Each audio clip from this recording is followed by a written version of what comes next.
I'm going to uncover the secrets of Roland, the ones you didn't want anyone to find out about. Oh, you already have that in your blackmail file, so I'm not sweating that. Welcome to the What's Your Baseline podcast, where we demystify enterprise architecture and business process management. We're here to bring best practices and lessons learned from our years to your ears, as well as interviewing friends we met along the way on our professional journeys. My name is Roland, and I'm joined today by my co-host, James Erlinson. Hey, JM, how are you doing today? I'm doing great, Roland, but I think it's more about how you're doing today. How are you doing, Roland? Ooh. That's not the Do face we of need to- somebody who's excited. Do we need to record a podcast now, or can I go back in my corner and cry? Here's the thing. You've earned a little bit of rest. I will say that's true. Mhm. But before you get a chance to rest, we're going to talk about something that you spent a lot of effort on. And boy, I'm so excited. So let me just move forward here, ladies and gentlemen. Generally, we interview a lot of guests, people who have done amazing things in the industry, thought leaders, folks we want to get the opinions of to broaden our horizons at the What's Your Baseline podcast. But today is an exciting and special day where we broaden our horizons, but from within, because Roland wrote a book. Give him a round of applause. Yay! Hooray! Yes, that's true. And I don't know if I'm supposed to show it. So a little sneak peek, this is how books look like, Yes, in all seriousness, I wrote a book. Congratulations. Congratulations. All 380 pages of it. Oh, So I can't believe you did that. That's so hard. But over the course of the next little while, we're going to get a chance to dig into some of the reasons why, some of the mechanisms how, some of the plans for, and some of the how you're going to get your hands on a copy of Roland's book. So this is our episode all about celebrating this achievement and also helping our audience to understand a little bit more about it. So Roland, I'm going to be doing a lot of talking and interviewing today, but it's mostly about you and your experience of creation. Mhm. So the first question that everybody out there in the audience is going to have is the big why. Why did you write a book? What motivated you to write up this particular book? And why do you think right now is the time for you to write a book? there's so many answers that come to mind. So, and for those of you who have read this on LinkedIn and other places as well, there's different reasons. One is obviously the least one. It's a vanity project. I want to be an author, right? So I make no bone about it. Put it out in the world. But in all seriousness, I think it came to be back in 2021 when I restarted What's Your Baseline in all earnest, because I had that was before the podcast. There was a time before the podcast, JM.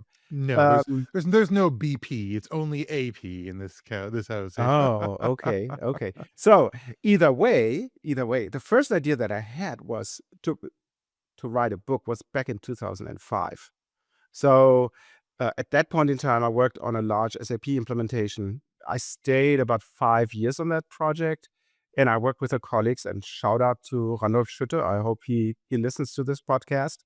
And Randolph and I were thinking about, can we write a book about project management in BPM projects? Because again, we were using a BPM tool to model the processes, and we were thinking about, okay, how do we do release management and all that type of stuff? And basically at that time, on that big project, which had in its best times about 400 modelers, so it was not tiny. It was with Wow. a government agency, and basically everyone in the agency, or every big major part of the agency, was involved in that program. So we were thinking about, okay, let's write a book. But that was very early. Print on demand was that new thing, and otherwise it was and still is a big hurdle to get your book published. It just became easier. Well, and then life came in between. I had that silly idea of moving to another continent and taking on different jobs in between and whatnot. And in 2020, I went back to your employer, and I was thinking, is that it? And that's the second reason, it's, oh man, I'm getting old, so what's the legacy behind, right? So what do you do? How will people outside of your immediate family, I hope, will remember you, right? And I thought, oh, yeah, maybe noting down stuff on virtual paper is a good idea. So back in 21, I started writing all those articles on What's Your Baseline, the ones that are in the back of the site when nobody looks anymore, right? And yeah, so that was the other thing. Like, okay, what's left, right? And then there were some Mhm. other reasons like personal branding, get the word out, and obviously to be very, very clear, which is what makes me think the last couple of weeks and months is where does that What's Your Baseline ship go, right? And to be very honest, and we will talk about this. Um, it says, and I hope you can read it. It says, "Hey, what's your baseline publication?" Right. So I'm thinking, hey, can we move into that area a little bit? Right. And I had some conversations with other people who think to write a book, and one even Mhm. said, "Oh yeah, if I need a place to publish, well, I know some guys who have a little green bee in the corner." And I said, "Oh, you're more than welcome." So that is how that all came about. So vanity, legacy, personal branding, thinking where the ship shall go with what's your baseline above and beyond the podcast. Well, that's a good answer. The question though then comes, it seems like you're focusing on content creation, right? You want to Mhm. make things to leave the legacy, to be able to, speak authoritatively on your subject. Why the book specifically? Why is that such a milestone to you, versus all the other things you've created? So there's also two answers for it. One is back in 21, when I started writing articles, it was like always the same questions that I got from clients. Oh, how do I do this? How do I do that? And that, when you have to do the same show over and over again, it gets a little bit tedious over time and a little bit boring, and that's not the client's fault. Don't get me wrong, but it's like you turn your role from a subject matter expert into an entertainer. And I don't mean it in a bad way, but it's like you're a performance artist and you just do your sing and dance. And I thought, wouldn't it be easier to just write it down, right? So that you can do some level setting. And Uh, that was the second part of the answer. Um, I was perfectly confident and fine with having the articles on the website, right? And I pointed people to it and said, oh, yeah, if you want to know how to do functional decomposition and end to end, or how to choose a tool or whatever, just go to the damn website and read it there, right? But then I stumbled almost by accident over a number. And the number was that the average nonfiction book has about 50,000 words. And I thought, it's not that much. Yeah, that's how doable. much did I yeah, how much did I write? So I got curious, and then I copied all the articles that I had, and I thought, "Oh, maybe it's 25, 30,000 words." It's a bunch of articles. And then Google Docs told me 43,000. I said, "What? 7,000 That's words? pretty I write that in close. an afternoon." Yeah. Well, which is not the case. So the reality was a little bit differently, right? The reality was, okay, I had to rework all the articles because it doesn't fly in a book when you say, oh, in last week's article, we do this and this, right? Um, there's Well, also there's a some bunch of thinking work. that went in. Yeah. Yeah, where I said, okay, no, you missed the damn communication part of your implementation approach. How could that happen? So I wrote Well, more, and I noticed some gaps in the content. And at the end of the day, um, it's at 75,500 words. So I congratulations. wrote quite a bit. That's a hefty amount of additional content. But I wanted to briefly loop back because we're going to eventually talk about how you did it. But I wanted to loop back on something you said along the way, which is like, podcast as entertainment, book as something a little different. I see it as an interesting conversation. Books, by their very nature, when you have a static piece of content that you consume the written word, and you're able to go back and you're able to sort of consume this at your own pace. I feel like books are kind of consumed as you like, and they meet you Mhm. where your needs are for knowledge, and that's cool. I like how you've taken that on. And I wanted to also ask you a little bit about, because when we're looking at consuming knowledge, what about this problem particularly interested you? Like, what was the problem you saw? Because this is successful architecture implementations. Why did you see that as the problem, the first one for you to tackle? And because I know you have other plans for more books. We'll talk about that later. Oh But like, yeah. what's Oh this yeah. one? Yeah. Why Yeah. is this one the first one? So, there's a simple answer, but before I get to that answer, I like to refer to what you said about books and that they are here forever and these type of things. I think it's kind of a dying breed, if you will, because people have no patience. I don't want to say Ted Lasso and be a goldfish and whatnot due to copyright reasons. But I I I think, and I notice it with myself, right? I know years ago I literally took a book or took my Kindle or whatever and just disappeared, right? Some people some people might say, yeah, it's a guy flipping through a dead tree hallucinating. But anyway, I could do this. I can't do this anymore, right? So I think Mm. it's a little contribution to maybe a lost art, if you will, right? So that people will have maybe a little bit more patience and to look into a topic and say, oh, this is interesting. Hopefully So not so having said that, lost. yeah, well, So why this first? yeah. Why So this having said topic that, first? uh, again, you always get two answers, a twofer. JM, this is your discount episode. So the Listen, first we're one gonna is two for on books though, so let's talk about that that's after. true. That's true. So um, the first thing is obviously I've written um, 43,000 words, right? So it was an easy step to say, oh yeah, can I package that, right? So that was the first uh, answer to this, purely practical. The second one is obviously, I think the topic is very interesting. So what I see is when people start with BPM or EA, the whole architecture stuff, they just think, yeah, give me a tool, give me a license, and then go away, right?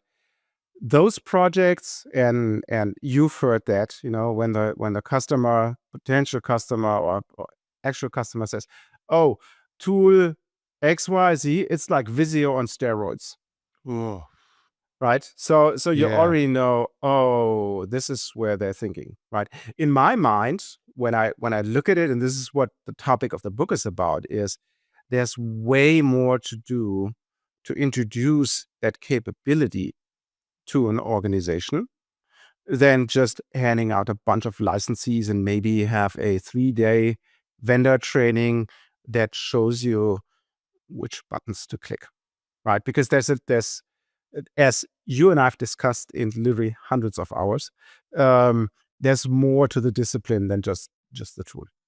Yeah, I like that, and I think this is it's a great way to start this off.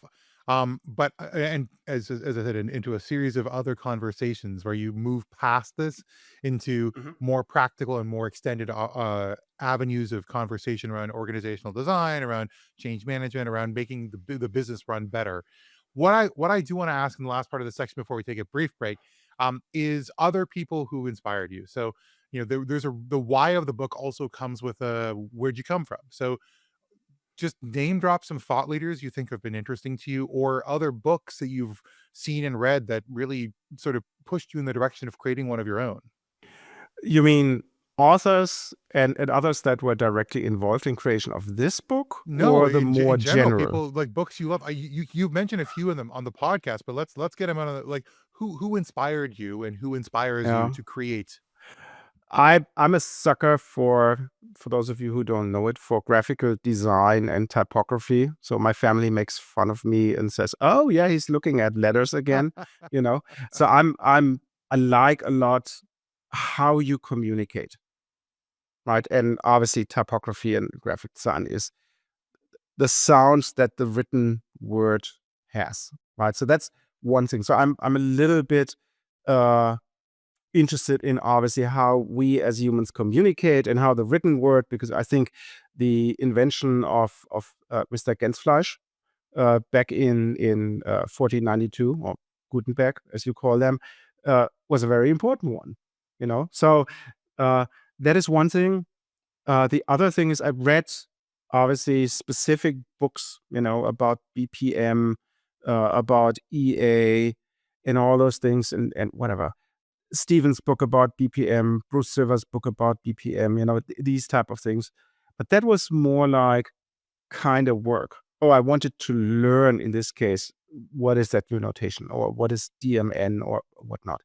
What I noticed is I could not find a book about the non-tool, non-notation, non-nerdy stuff, right? And I was thinking, oh, wait, we have this audience here on What's Your Baseline, right? And for those of you who have noticed that, it's for the practitioners, right?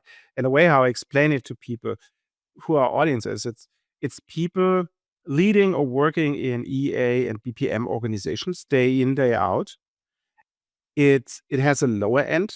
So in the podcast and in the book, a little bit in the book, we don't talk about the tool, right? I always say, oh, we're an equal opportunity tool user, right?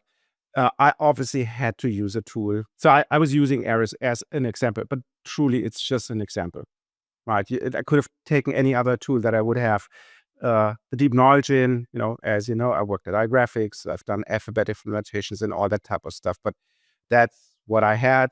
That's what I felt comfortable with. So why not using it when I use that tool for 27 years, almost 28 years now? Oh, that's a great place to take a brief pause. I'll turn it back to the audience here. What pieces of media have inspired you? What books have you read? What thought leaders really moved you? Why do you think that it's important to create this kind of content? And how does it have an effect on you as a professional and your ability as a practitioner to deliver excellence to your organization? We'll leave you for a moment and come back with another section all about the how.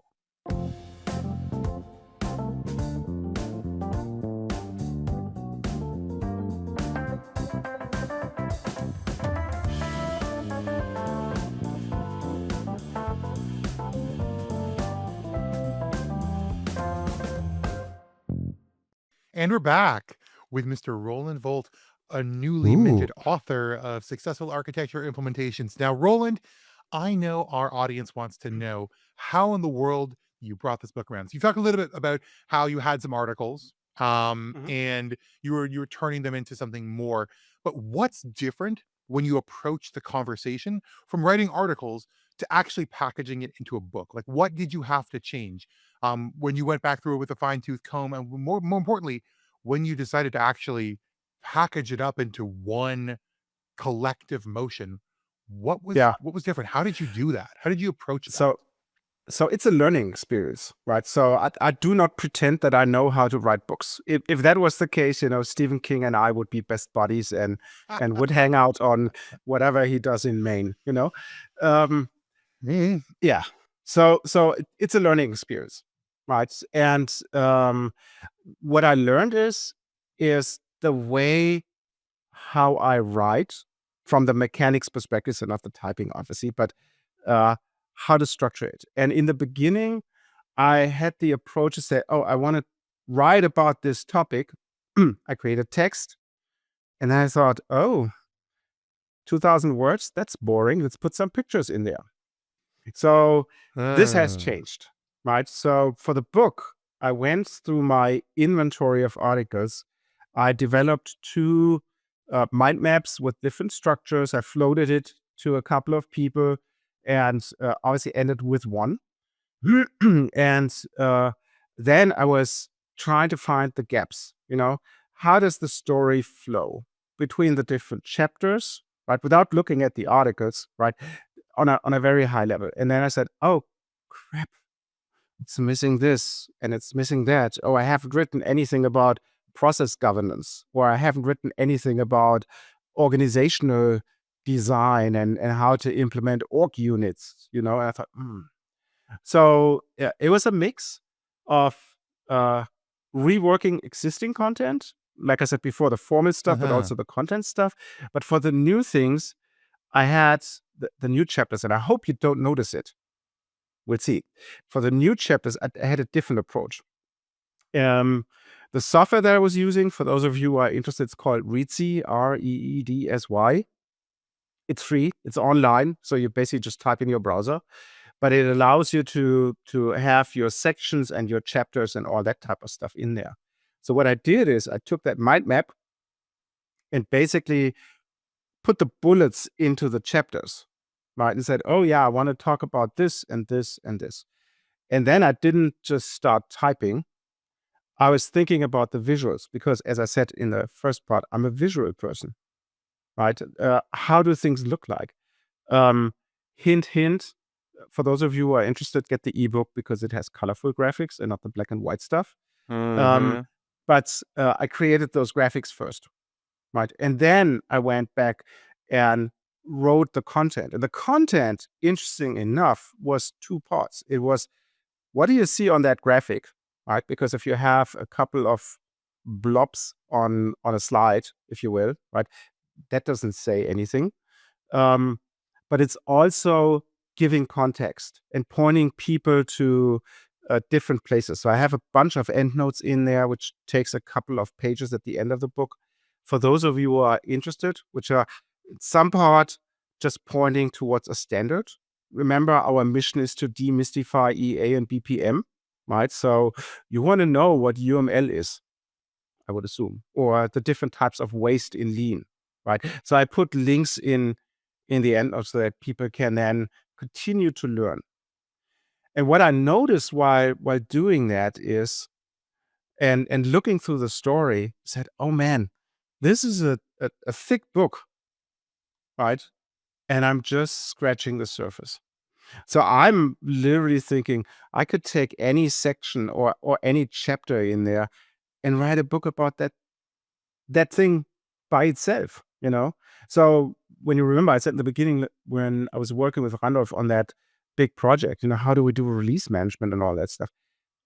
I don't even have that in the book. It didn't make the cut, you know? Well, So there's so much to know. there's You have more. to pick and choose, right? And Yeah. I like a couple things you said, and I want to hone in on that and then ask another question about it. Because one of the things you said is you need to see how the story flows. And I think that there's an inclination in these more technical business like guidance books for them to just become an instruction manual that has just a list of things you have to know. But you specifically chose an order of learning so that the story was of being a practitioner in the field rather than Yeah. just here is a bulleted list of an itemized like practitioner's guide, right? Yeah. So in a I like that. nutshell, the book has 6 segments and an appendix, right? The 6 segments hold a bunch of chapters in between. But when we go through this, the first one is the changing role of architects, right? And you know, and I hope our audience know, I have that opinion that there is no difference between EA and BPM. It's all the same coin. You just look at it from a different angle, you know. It must be aligned to strategy, you know, it must produce outcomes and all that type of stuff. I also think that the discipline of architecture and the people who call themselves architects, I think it's still very immature. A little bit better in the business part, a little bit worse in the IT areas, but it's still immature because we do not have a common set of measures, how we measure success, right? To say, okay, is it savings? Is it compliance of projects to our standards? Is it whatever, reduction in whatever, right? Would you That say doesn't that's your exist. artist statement here? The you don't have a common set between these two disciplines? That's It's that feels yeah, like a thing you say a lot. it's one discipline, hint, hint. Uh-huh. But there's no common agreed on set of KPIs. Yes, I stand by this. All right. So, The but that question here also is means, you also threw the word successful in the title of your book. Mhm, mhm. And in some ways, to me, that's throwing a little bit of shade. So tell me why you chose the word successful, because you know that your title is a deliberate statement. Yeah. So obviously clickbait. right? To be very, very clear, I thought, oh, what will sell? But obviously, no, in all seriousness, everybody wants to be successful, right? You don't want to spend money, effort, time, resources on something that ends up on the shelf, right? You want to see this thing in the wild being used by people, right? If you don't meet that criteria, you failed, and I don't want you to fail. So that's how the successful came into the title. But there's also the other thing, the subtitle. It's a practical guide on how to implement your EA and BPM program. Hold on, I need to look. Yes, EA and Yes. BPM program. Um, and the And on your focus own is on book. no, well, and the focus is on a practical guide. I didn't want to write books that talk on the 30,000 foot level. You know me, I'm a hands-on person. I like to be a player on the field and not the observer on the stands, right? And there's so many dead trees out there of people who are observers. Yeah, waxing And I poetic, and want, you can't do anything about it. yeah, yeah. And I wanted to write something that somebody can take, can read, Yeah. can apply, right? And Yeah. I hope I succeeded, even though I just said, oh, I'm still scratching just on the surface. Well, it's a good foray. It's an offering, as you say, into the marketplace. I want to just keep going on the how topic, because if people are aspiring authors out there, this is inspiring to see how you did it. Because one of the huge concerns I hear from a lot of authors is keeping up motivation. So tell me, from when you started this project to now, how long did it take in total to get this book out the door? Okay, I had that unfair head start, Sure, right? but I had like my when you started 40,000. saying this is going to become a book, how long has it been? Uh, I would say September last year. Okay, So so like that was the 6 months. time. Yeah, yeah, that was the time when I watched a boatload of YouTube videos about publishing and how does it work. Mhm. What is the industry? Um, Kudos to Michael Schenk, who has been the guest on our show twice. He wrote a book. He So did. this is where we had our little bromance moment. And he shared his contract. He's published with a normal publisher, right? He shared his contract with him, and I thought, man, you got ripped off. I don't want to go into the details, but um, Sorry, Mike. and I also had during the time a conversation with an acquisition editor at O'Reilly. You remember the IT books, right? Yeah. And he said, "Oh yeah, we have similar conditions." I said, "That's not interesting.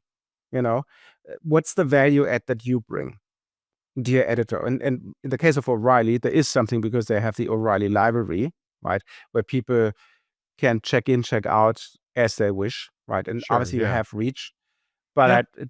I think it was not worth it, to be quite honest. You give up basically every control, right? You're just the machine that delivers words. Somebody else does the graphics, somebody else sets it. It's like you're just a machine. And I didn't want to do that. I wanted to have more control about the final product. Sure. But the question I want to ask about is not just how long it took, but how do you keep motivated? Like you have this Mhm. library of content, and the first 2 weeks you're like, I'm gonna write a book, and then like, how do you make sure that week 3 you are still writing a book? Because I think so So many authors fail just losing steam. do you want to have the official answer or do you want to have the true answer? Roland, we are here in a pursuit of truth. You We're, you can we're, we're, trust me we're and our just friends, audience. yes. So I had that romantic notion, I wake up early, I make a cup of coffee, and then I go into my office and I write 2 hours. Didn't work that way. Didn't work Oh. that way. No way, Jose. So I wrote in the evenings, I wrote on the weekends. I took days off where I didn't write anything, because you need some break in between. I had days where I was procrastinating, like, I think I can rework the graphics and shuffle the deck chairs on the Titanic. So it was Yeah. messy. It was messy. The good thing, which saved me was that mind map. I had an idea where I wanted to be. Mhm. I knew what is the outcome. If you JM, and I know you read it ish, when you read the book and you read the segment, there is, and that's in the book. Every segment I start with a little introduction, then I have the chapters, and then I do a summary, right? The 5 to 10 things that you should take away. So I had a goal. I knew if I write about this topic, those are the 5 to 10 things that I definitely must cover, right? Because otherwise I fail and I want to be successful. So that was one thing. And at some point in time, it's just work, right? The good news is I work in this job, I can reuse the stuff that I write, obviously in proposals, in projects, in all those things. So it's not single purpose, right? That's a little bit of extra motivation, right? The other reusage is, well, use it on the damn podcast, right? Yeah. That we Well, say, okay, we we're take doing that this right topic now, and I aren't talk we? about it. Yeah, sure, right? So it's work. And to your It is question, how work. long did it take? How long did it take? Yeah, I had 6 that months, right? idea starting. Well, there's different phases. Yes. That's the other thing I want to ask is like, what did you go through? Because what now that you have all this content, you need to identify them, like what mind map it out. Then like what you had to like new content upload. Then like how did you go through the different phases of getting from having some collateral to having a finished draft?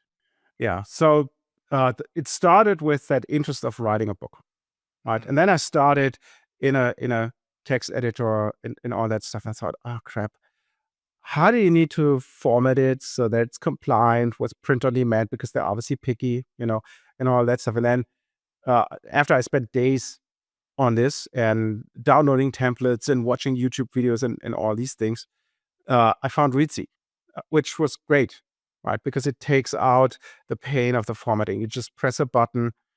You have a limited amount of or limited number of options. Do you want to have footnotes or endnotes, right? For Sure. example, Yeah. do you That's want to easy see to. the chapter number or not, right? But Yeah. you just press a button. It spits out either an EPUB, so the ebook format, or it spits out 2 PDFs. One is a PDF with the title graphic, and then page after page after page, and then one is print ready, which has empty pages in between and not the title graphic, because chapters always start on the right side of the book, right? So they add this, and then the number must be divided by 4 because sheet of paper, cutting, and all that type of stuff. So this is all the busy work that Reedsy takes out of the equation, which is great, right? That was a huge time saver. So then I had that silly idea, oh, I'm done by November. End of November, I will be done, right? Okay, call Ooh. it mid-December, right? So I ran over, life came in between, new project, all that type of stuff. But the creation phase was done in December, right? So I had the manuscript. I did the first little teasers on LinkedIn to say, oh yeah, and I got good feedback. People showed interest, so it was good. Then I was thinking, okay, I need, first of all, English, as you might know, is not my first language. I need people reading this thing, right, with different aspects. Obviously, and I wrote it to. I had 18 people signing up as my beta reader group, right? I wrote it to them and said, hey, I want to have different feedbacks from you. One is, Roland, you missed this. This book is not complete if you don't talk about that. And kudos to Hanneke. She forced me to write a prediction chapter at the end. Thanks again for this. The second thing is, Roland, you're absolutely wrong what you're writing here. Go fix it. Right. And the third type of feedback that I wanted is like, Roland, what is this? This is not English. Go and learn English, so have it Aw, de-Germanized, right? Roland. For the latter, it helped a little bit. I subscribed to a tool called Language Tool, right? So a little AI thing like Grammarly, right? But it's, Yeah. by coincidence, it's a German software, and I always get a kick out of it. It has a little switch that's called picky mode. That's a little bit too much. You know what I mean? So why is the German software not picky by default? But what it does when you switch it on, it looks for typos, it looks for grammar, it looks for structure, Mhm. it looks for typesetting, and it looks for long sentences. And as you know, Germans Yeah. tend to have long sentences. So it gives you AI-generated suggestions if you have a sentence that's longer than 40 words. Question for you though on this, because you're talking about using software to help you get through these and you now you're getting to a draft. But I want to ask an interesting question because I think a lot of authors will struggle with this. How do you know, or at least when you sent the draft, how do you know that you're done? Like, how do you know that this is at least the wrapper you want to put on the content you're putting out there? Because you mentioned before, any of the sections could be made into the whole book itself. So you had to make the decision on where the line was. But beyond that line, this is not appropriate for this book, or it's too much, or it's just like I don't have time for this. Before the line, I want it in. So how do you decide that line? How do you hold that line? It was two things. One was like I said before, it was those at the end of each segment, what are the takeaways? Did I hit all the takeaways that I want people to take away? Right? The other one was more a formal thing. I wanted to have the chapters and the segments roughly the same number of words, right? Okay.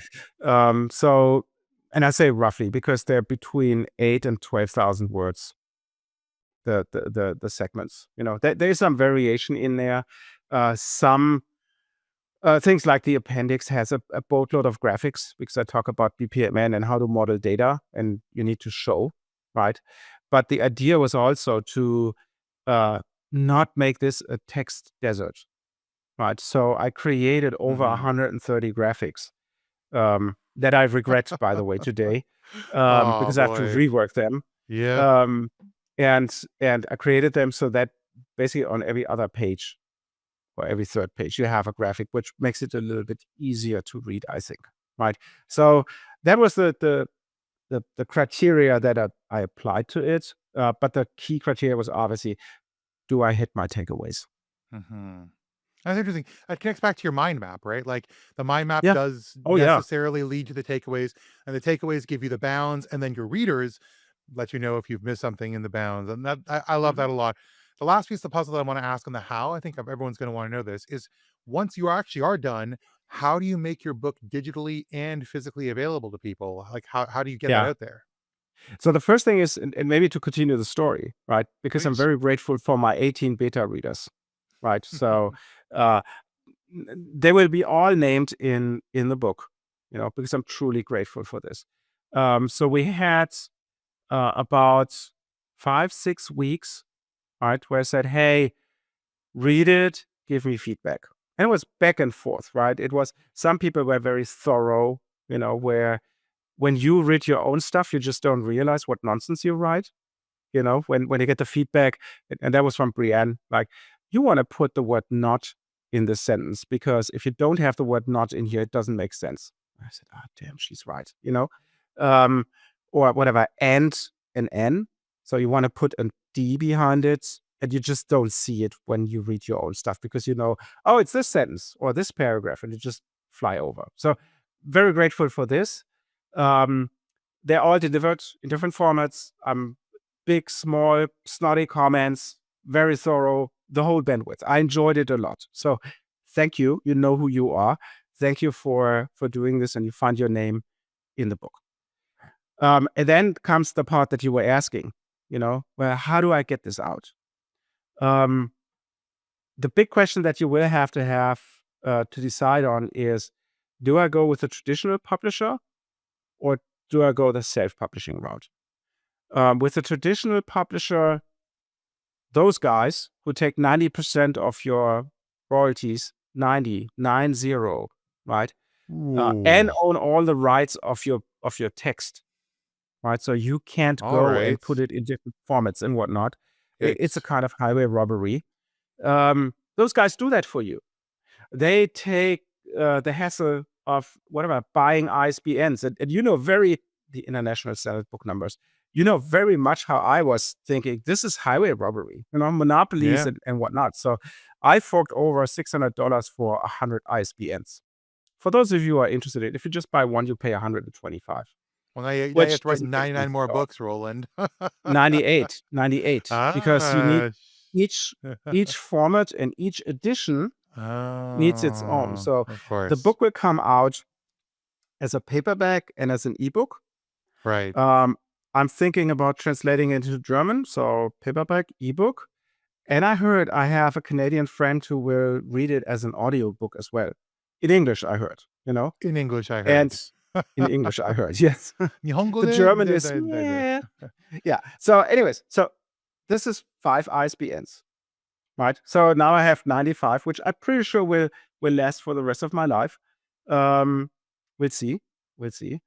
Yeah, for the first edition. So I was looking at there's a couple of vendors who offer print on demand, right? Because you have to think about, do I want to buy 200 books and have them behind me and then do the shipping by myself and whatnot, when you go to the local printer?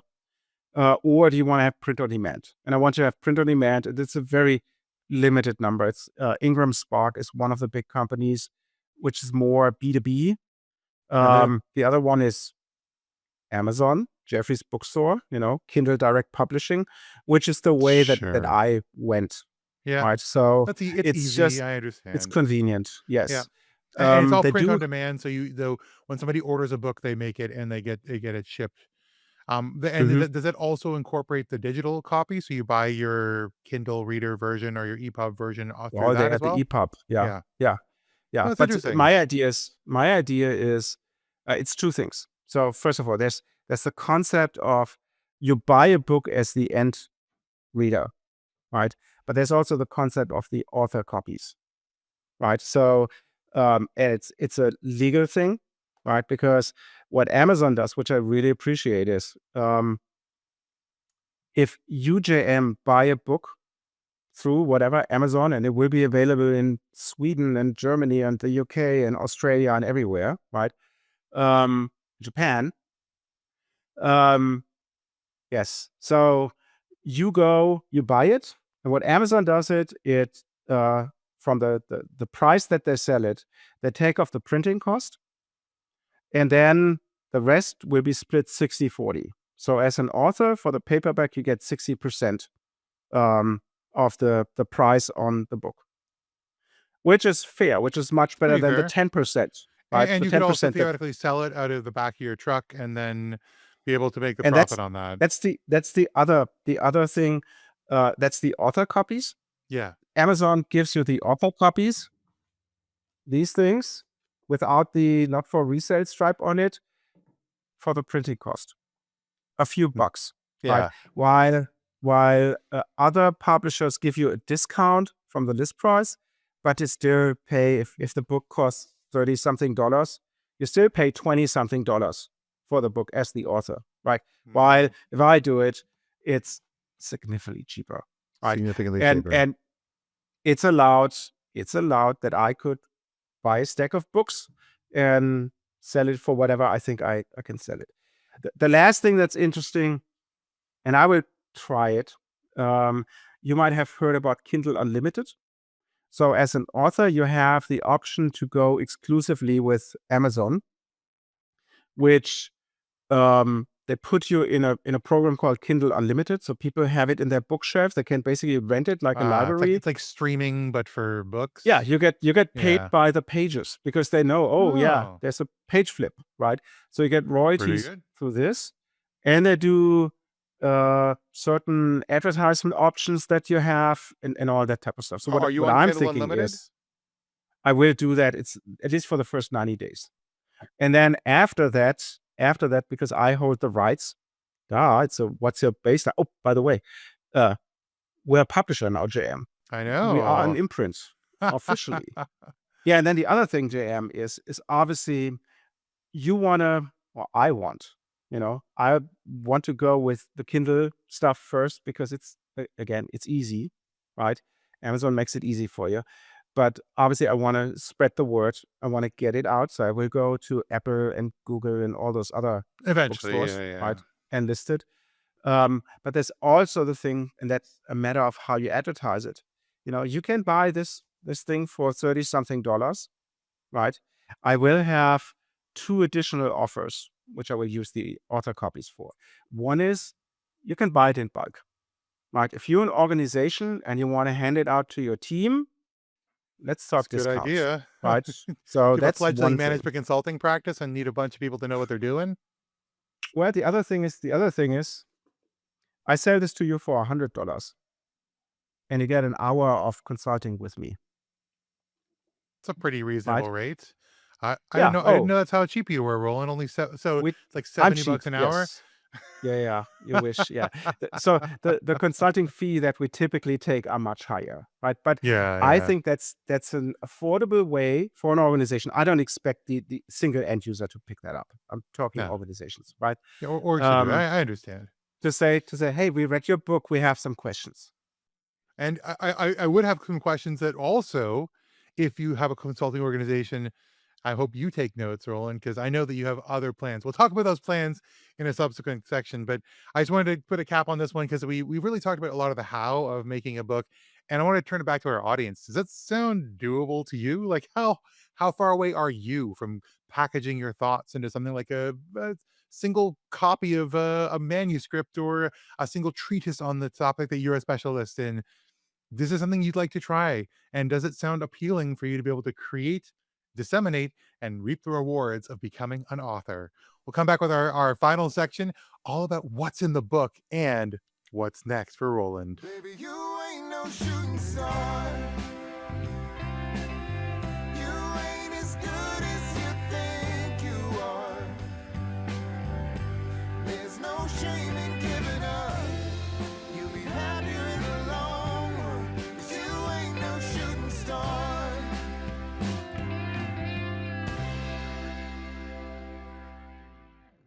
And welcome back to this exciting conversation with Roland Volt, newly minted author. But here's the thing, what did he write? We've been talking around this, and Roland, I want to get to the heart of the matter here.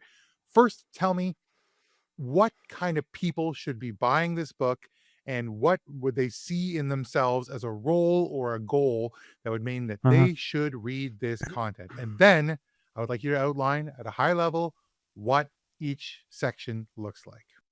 Yeah. So I said it before, right? The person that I had in my mind is the person who thinks, oh, that architecture thing is interesting. We could use it in our organization, right? So, And yeah. and who wants to do more than just buy a tool, give me the license, and then go out of the way, right? Because The architecture curious, if you will. yeah, well, I got one feedback from the beta readers like, yeah, but you didn't talk about how to develop an architecture strategy and whatnot. I said, Mhm.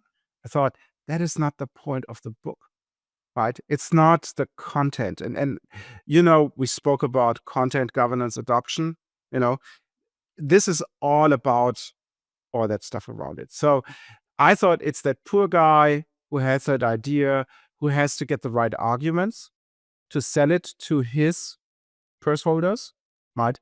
And then once he gets the approval to implement it, right? And then I also gave an example to make it real. So that's also the structure of the book, right? So the first section talks about Mhm. the changing role of architects, right? Yeah. I'm talking about what are those abbreviation, that alphabet soup frameworks, whatever, all that type of stuff, according to our mission to demystify EA and BPM, right? Which capabilities do I need to build up in an organization? So that stuff, those thinkings that you have before you get started, so that you can go to your boss and say, hey, give me the budget, give me the people, give me the tool. Section 1. Section 1. The following sections are talking about how you do this. And I say you don't need a tool to do architecture, but I start with buying a tool. Because having a tool, and I name it in a second. Having a tool makes things so much simpler. And I had clients where I asked them, "Oh, what's your tool?" And they said, "Oh, whiteboard." And I said, "Oh, damn." So I talk about what should you look for when buying an architecture tool. How is the buying process? Right? There's a lot of people who haven't done that, and so on. Right? I talk about 3 different things. I talk about the technology. That's the nerdy part. How do I create a meta model? I'm using Air as an example, how to configure it and all those things, right? I'm talking about what do you have to think about of importing content in general? How does the application landscape typically look like that you encounter? Because you don't want to have standalone tools. It should be a network of tools and data exchange. Think process mining. Then I go to a governance section, right, where I talk about the process of process. So how do we do this? So first, on a high level, how is it embedded in a bigger use case like an SDLC or an agile lean portfolio management or whatever, right? How do you have this high level value proposition being embedded for your organization, but then also the processes underneath? Because you, JM, you get staffed on my project and you're the modeler. What's your first question? Well, Yeah, what do am I I have to supposed to do? do? Yeah. Yeah. So, right? So, and I write about this, and obviously when you model this out and you have processes, you have the roles and all that stuff. So the next chapter is about organization, right? Roles, permissions, all that mumbo jumbo, but also which organizations do I have to stand up? Right? Like in governance, Yeah. you have an executive, legislative, and a judicative, right? And you need to balance this. And I give an example of a client where we implemented an ARB, which, as you know, most people think it's the committee of no, and it should be the committee of no, KNOW. Yeah. And I'm talking about training and enablement as a big thing in that chapter too. Yeah, this does feel like And a then, bit of a practical application on top of something like Michael Schenk's process inventory. Because it's like, mhm, how do you mhm. actually get there? Like, here are it's some tips and tricks to make it it's possible to grow that. oh yeah, it's more hands on for sure. Yeah, Yeah, that's cool. and That's a dovetail. I think that's good with one yeah. of our guests, right? So these are the theoretical parts, and then I have another part, the last section, which is talking about, okay, how could that be applied? Right? Hmm. It's not a war story. It's not, oh, at this client I did this and this and this, Well, it's more case study like. I like that. and that's about it. 380 pages. Hooray! Yeah, 380 pages. Well, so the question is now, when we're looking on top of this, hmm how does people get their hands on this? So you mentioned before, I love it. I love the content. I love the structure. I love the story. I want to buy it. When will it be available to buy, Roland? What's the actual release date? Yeah. So by the time this episode goes live, it will be on pre-order. Right. Okay. So Amazon allows pre-orders for the ebooks. They do not allow pre-order for paperbacks, which is kind of weird. Okay. But you should get the ebook anyway, for multiple reasons. Like no dead Color trees. We need graphics. more trees, Yeah. and you get colorful pictures in the ebook and not black and white in the paperback. And But portability. And you again, can't spill your coffee on the ebook. I mean, you can spill it on the oh computer, yeah, but yeah. Your tablet doesn't get heavier when you put more stuff on it. But besides the tracker, besides the worksheet, you can download the graphics in colorful. If you buy the black and white book, you can download yeah. them as well, and they're in all its glory. I love green, lime green, as you know. So you see all that wonderful stuff in grays and all those things, which don't print well, by the way, which stinks. But that's my problem today. All right. So, Anyways, so when is so that you can actually going have to come this. out, though? Like, what's the date of release you've got planned? So I'm thinking it's not 100% fix. I'm No, thinking mid 100% to fix it. That's what we're doing. We're committing 100% by to the future, latest, Roland. by latest end of March. End of Latest. I March. hope I get it done earlier. Latest minutes. You're hearing, folks, Yeah. here first. March 31st is the official release Latest. date of the book. Latest.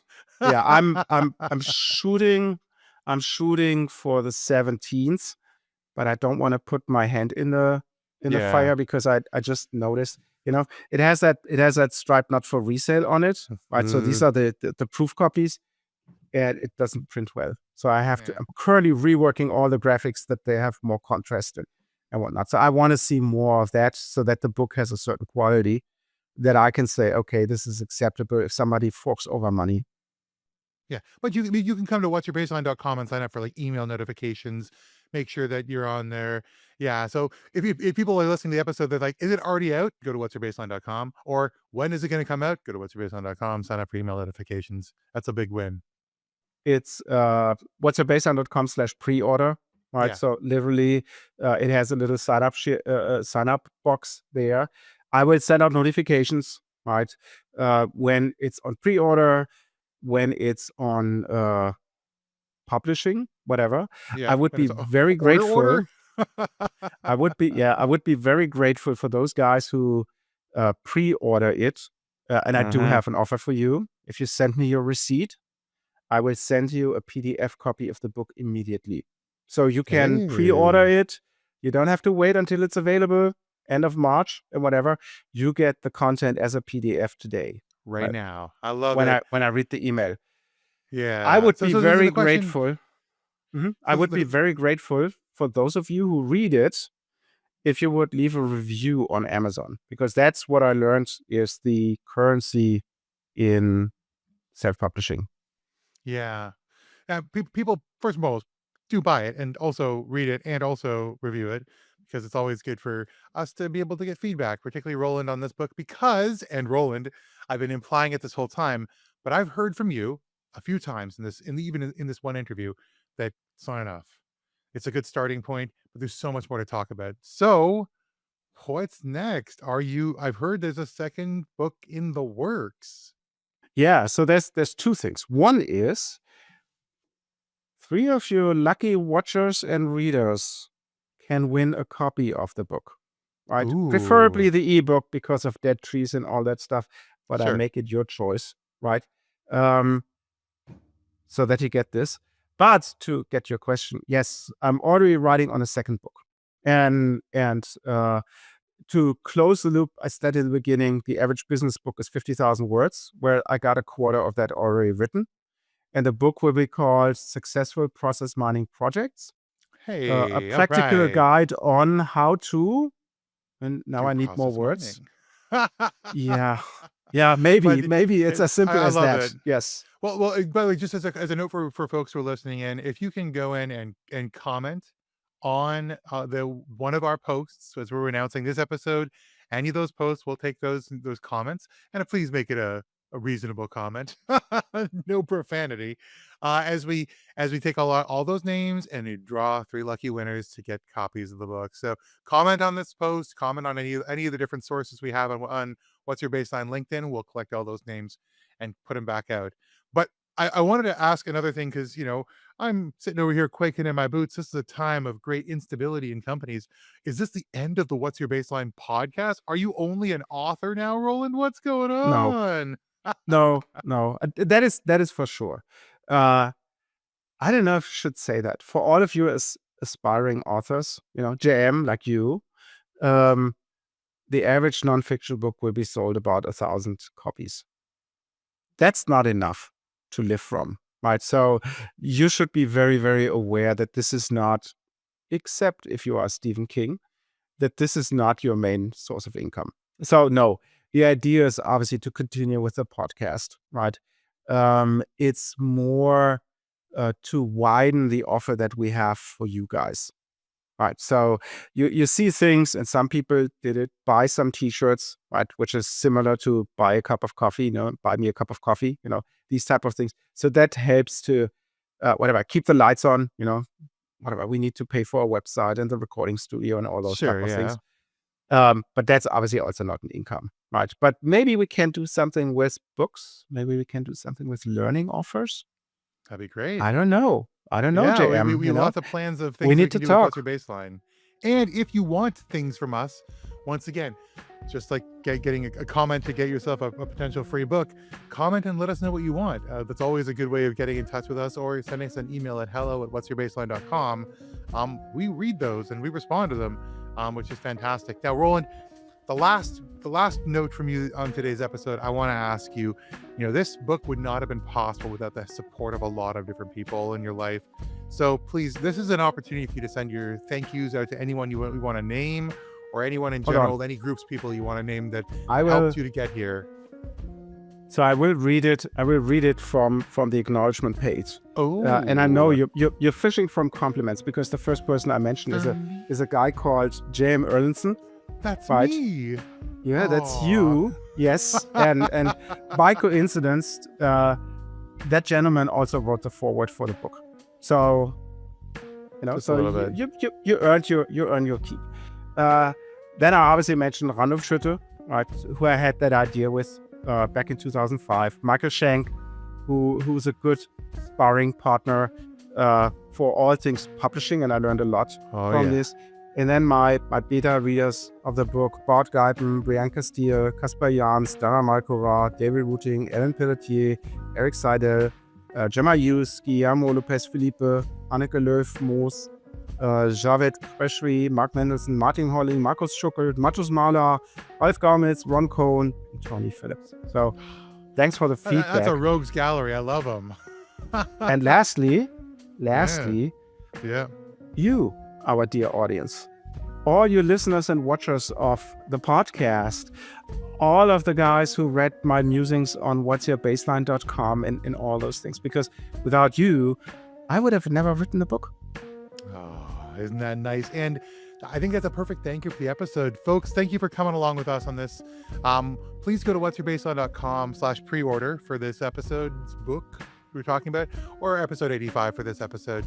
But we've had 86, sorry, for this episode. We've had a really good 86. time. Episode 86. I can't believe we made it this far, Roland, and I'm so proud of you. What an amazing entrance into the business book market. But I've had a chance to take a look at it. Why haven't you? So until next time, friends, I've been J.M. Merlinson. And my name is Roland Wolt, the author. And we will see you on the next page. Ooh.